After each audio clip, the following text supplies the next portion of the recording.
Teman-teman, di video hari ini saya akan sharing sebuah hal yang sangat penting supaya menjadi sebuah reminder untuk kita semua ke depannya. Yaitu adalah kita harus selalu bisa menjaga diri kita dari berbagai godaan yang ada di dalam dunia ini. Godaan itu banyak teman-teman, dari investasi contohnya.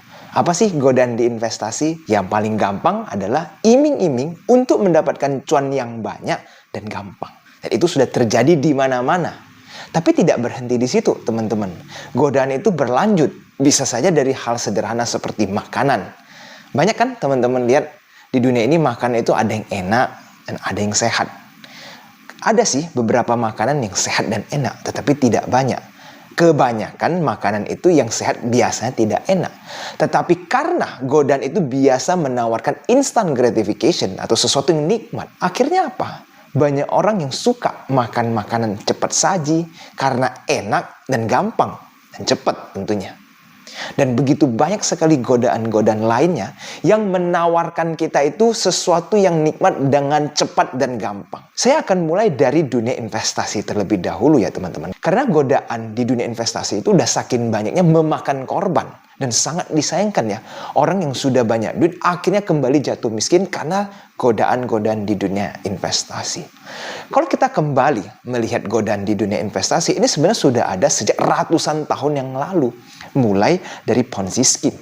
Dimana teman-teman tahu ya, bagaimana seseorang itu menjanjikan uangnya itu akan berlipat ganda. Dan jika kita bisa mengajak member-member baru untuk berinvestasi.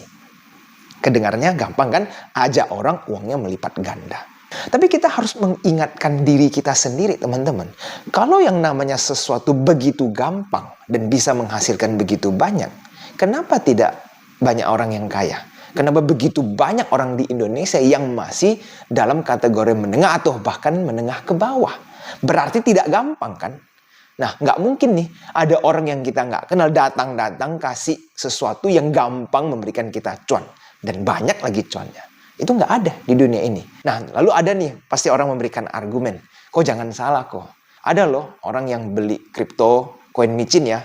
Dulu uangnya nggak seberapa, lalu akhirnya menjadi banyak. Tetapi ini sama dengan jika kita melihat sebuah case, ada orang mengikuti lotre di Amerika, dan mereka menang jutaan dolar. Jadi kaya kan, dari yang biasa-biasa, tiba-tiba menjadi kaya. Tetapi apakah semua orang bisa menjadi seperti itu nasibnya? Beli lotre dan menjadi kaya. Buktinya orang itu lebih gampang disambar petir daripada menang lotre. Karena persentase untuk menang lotre itu saking kecilnya. Nah di dunia investasi ini sering dipakai nih untuk mengiklankan supaya teman-teman itu kemakan iming-imingnya. Maksudnya apa? Kita coba membayangkan ya. Mungkin nggak sih kalau seorang pemenang lotre itu mengajarkan kita untuk bagaimana sih cara menang lotre? Kemungkinan gimana tuh teman-teman hasilnya? Bisa nggak sesuatu itu diajarkan? Nah tetapi karena ini di dalam dunia investasi dan trading, orang yang sesekali nasibnya baik pada saat kebetulan beli sebuah barang dengan harga yang murah dan mendadak mendapatkan beggar, dia selalu menggunakan case itu untuk mengajarkan orang. Jadi ibaratnya ada sebuah insiden yang membuat seseorang itu kaya gara-gara trading. Kebetulan ada hoki yang terjadi dan diajarkanlah terus ke orang-orang lain untuk menduplikasi apa yang dia lakukan. Kira-kira berhasil nggak teman-teman untuk kedepannya? Apakah itu bisa konsisten terjadi? Nah, coba kita pelajari lagi. Kalau seseorang nih menang lotre yang kemungkinan itu 0, sekian persen, lalu dia coba untuk mengajarkan teman-teman semua bagaimana sih cara memilih kertas lotre yang baik supaya teman-teman bisa meningkatkan kemungkinan untuk menang. Kira-kira teman-teman bagaimana? Nah, itu sama dengan dunia trading. Jadi kalau teman-teman mau belajar sebuah trading system atau investing system, jangan cuma melihat 1-2 case keberhasilan orang tersebut. Tapi seberapa panjang perjalanannya di dalam dunia investasi. Ingat nggak di tahun 2020 sama 2021 seberapa banyak orang sih yang sharing atau mengajarkan tentang dunia investasi ataupun trading? Coba kita lihat di tahun 2024, kemana orang-orang tersebut? Bahkan sudah banyak yang berpindah haluan. Nah, itu kira-kira kenapa? Kalau memang begitu gampang buat mereka untuk bertrading atau investasi, kenapa mereka mencari di arena lain? Itu karena mulai sudah kesulitan kan untuk mendapatkan cuan tersebut. Jadi kembali lagi nih teman-teman, jangan sampai gampang tergoda dengan gampang cuan, dan juga cepat. Jadi saya ingin mengingatkan teman-teman semua untuk selalu menjaga diri dari godaan-godaan investasi yang menjanjikan teman-teman itu gampang dapat cuan dan banyak lagi. Hati-hati. Jadi di dalam dunia investasi ini bisa nggak sih kita berhasil? Karena saya lihat kebanyakan orang itu masih kesulitan dalam performing di dalam trading ataupun investing. Sebelum teman-teman mengharapkan untuk cuan secara konsisten di dalam saham ataupun dalam dunia investasi, teman-teman coba analisa dulu. Apa sih yang teman-teman lakukan sampai detik ini bahwa teman-teman layak untuk berhasil? Kalau keputusan teman-teman itu masih sering beli saham gara-gara orang bilang A, atau ada yang bisikin nih sebuah narasi cerita saham tersebut, ntar ada macam-macam nih ke depannya, lalu teman-teman beli tanpa dianalisa. Ditambah lagi, teman-teman trading ataupun investasi nggak ada sistem yang jelas. Pada saat saya tanya risk management, nggak ngerti itu apa maksudnya risk management. Membagikan duit atau split uang kita dari berbagai saham, ditanya seperti apa, tidak paham. Kalau saya tanya trading system yang dipakai seperti apa, oh kurang tahu ya. Paling saya lihat technical, buy on support atau buy on breakout. Tapi kalau ditanya lebih detail dari itu udah nggak ngerti. Nah, kalau teman-teman rasanya masih terus melakukan hal-hal seperti itu sampai detik ini, pada saat teman-teman nonton video ini, kenapa teman-teman merasa layak untuk sukses di dalam saham? Teman-teman itu sedang bersaing dengan orang-orang pintar semua yang ingin menjadi kaya. Tahu nggak fund manager itu semua orang brilian ya. Orangnya pintar semua. Mereka itu harus go through a lot of tests untuk menguji mereka layak nggak menjadi fund manager. Lalu nih kita retail bisa menganggap diri kita pintar, lalu trading mencoba untuk mengambil uang-uang fund manager tersebut. Kira-kira gampang nggak? Ya pasti susah. Jadi saya ingin menyadarkan teman-teman semua, kalau teman-teman masuk ke dalam dunia trading ataupun berinvestasi dengan konsep merasa gampang untuk cuan, nah teman-teman itu sudah salah dari langkah pertama. Jadi siapapun yang mengatakan ke teman-teman investasi itu gampang, tinggal tidur, atau trading itu gampang, ya tinggal lihat TA garis-garis teman-teman bisa beli. Itu teman-teman buang jauh-jauh pikiran seperti itu. Saya akan kasih tahu bahwa trading dan investasi itu sangat susah. Makanya banyak sekali orang yang berjuang. Orang pintar itu muter otak terus gimana caranya bisa mendapatkan cuan di dalam market. Dan kita bersaing dengan orang-orang pintar tersebut. Ya jelas pasti susah untuk mendapatkan cuan tersebut. Tetapi bisa. Karena secara statistik memang 10% dari para investor atau trader is making money. Consistent profitable trading atau investing. Dan kalau teman-teman terus belajar dan improve cara menganalisa, maka teman-teman bisa menjadi 10% orang tersebut, bukan menjadi 90% yang keep losing money. Jadi teman-teman, saya harap ya, ini tidak hanya applicable di dalam dunia investasi, di dalam saham. Karena di dalam dunia kripto dan dunia investasi, apapun itu di luar sana, mau berbisnis partner, mau buka usaha baru, ataupun mau startup sebuah perusahaan yang teknologi dan lain-lain, itu semua tidak ada yang gampang. Jadi kalau teman-teman ketemu ada seorang partner yang mengajak melakukan sesuatu yang baru dan dia sudah menjanjikan itu easy money, ya apalagi cuannya bisa banyak, hati-hati. Kenapa dia ajak teman-teman? Kenapa tidak dia sendiri lakukan?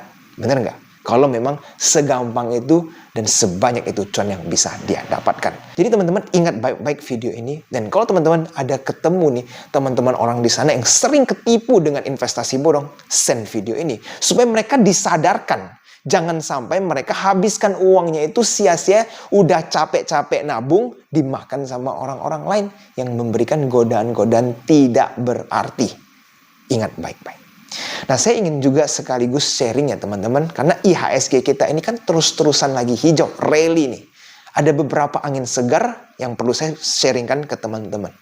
Pertama, asing itu terus masuk ke dalam Indonesia dan ada penyebabnya nih. Salah satu adalah Amerika itu memberikan downgrade untuk investment di China. Sehingga mereka akan mengurangi bobot berinvestasi di China. Kira-kira kalau mereka mengurangi bobot di China, pasti dong uang ini harus pergi ke suatu tempat. Indonesia ini bisa menjadi salah satu kandidatnya. Ya karena Indonesia juga developing country dan kita banyak natural resources di sini. Kedua, baru-baru ini kita juga dihibahkan uang triliunan dari US untuk mengembangkan infrastruktur yang ada di Indonesia. Tentunya harapan saya uang ini nggak langsung dikorup habis ya teman-teman. Karena begitu banyak dana kita yang sudah terkorup dan entah hilang kemana. Jangan sampai mereka berpikir ini uang hibah dari US akhirnya untuk infrastruktur malah perginya ke kocek-kocek kita tidak tahu siapa. Harapan saya uang ini benar-benar dipakai. Dan jika kalau itu dimaksimalkan untuk membangun infrastruktur, this is a very good thing. Karena ini dana yang cuma-cuma dapat dari luar, yaitu dari US, akan membangun kita punya infrastruktur yang ada di Indonesia. Nah, dengan dua hal seperti ini ditambah teman-teman suku bunga yang akan turun, US akan turunin suku bunga, BI akan turunin suku bunga, maka di dunia investasi termasuk di dalam saham akan mendapatkan tambahan demand. Karena uang-uang yang ada di dalam money market atau di deposito ini akan mulai berkurang porsinya. Jadi dengan 3 poin ini saja, saya melihat IHSG itu akan berpotensi mendekati angka 8.000. Dan pada saat video ini dibuat, IHSG itu sudah 7.700-an. Jadi sisa sedikit lagi nih teman-teman. Dan kita beberapa saat lagi akan mencapai di window dressing. Dan ini biasanya memberikan another push buat IHSG perform. Dan kalau memang kita sudah memproyeksi IHSG ini memang ada kemungkinan terus menguat sampai akhir tahun, maka kan tugas kita mencari saham apa sih yang bisa memberikan kita cuan. Dan di video kali ini saya juga ingin sharing sebuah tips cara teman-teman mencari saham di dalam era suku bunga yang mau turun ini, saham apa sih yang bisa memberikan kita potential profit yang baik. Yaitu salah satunya mencari saham yang membagikan dividennya cukup tinggi dan stabil dan sahamnya masih tergolong murah. Nah, saya mau kasih tahu kenapa kita harus mencari saham-saham yang dividennya cukup tinggi dan harganya masih murah. Karena money market, uang yang masuk ke dalam deposito dan lain-lain, itu kan sifatnya defensif pada saat mereka masuk ke dalam money market. Sehingga kalau mereka pindahkan ke dalam saham yang lebih beresiko, mereka membutuhkan sebuah insurance. Insurance itu kepastian return. Dan salah satunya itu ya berbentuk dividen. Itu kenapa? Seperti saham-saham CPO juga mendapatkan added push ya. Kita lihat beberapa hari CPO terus naik.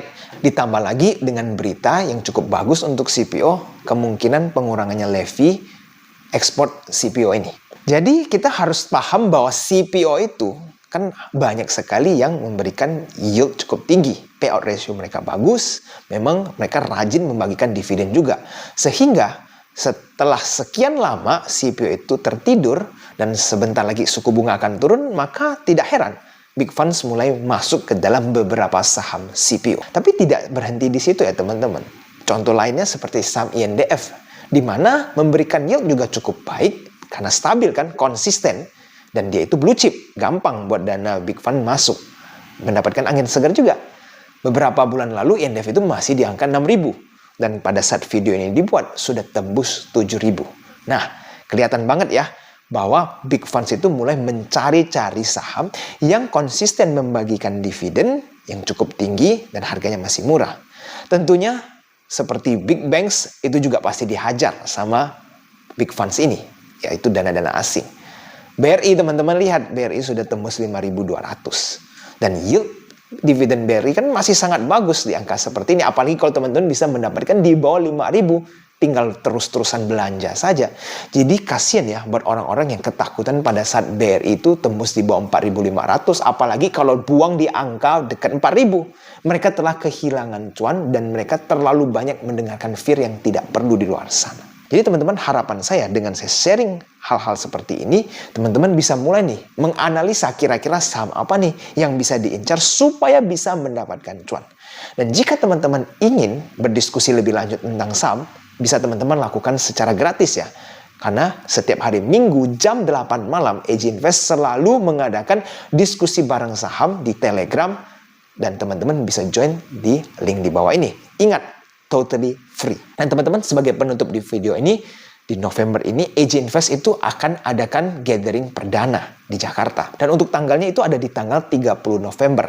Dan nanti untuk lebih detailnya, teman-teman bisa hubungi admin untuk mengisi form pendaftaran. Ingat, gathering kali ini hanya akan saya maksimalkan di 30 dan paling banyak 35 orang. Dan teman-teman, minggu lalu saya itu baru memberikan kisi-kisi ya tentang gathering ini. Dan ternyata sudah ada beberapa orang yang bahkan sudah lunasin ya, karena mereka kepingin ikut gathering ini. Jadi buat teman-teman yang memang kepingin untuk mengikuti gathering AJ Invest perdana di bulan November tanggal 30, teman-teman bisa segera hubungi admin dan menanyakan lebih detail lagi.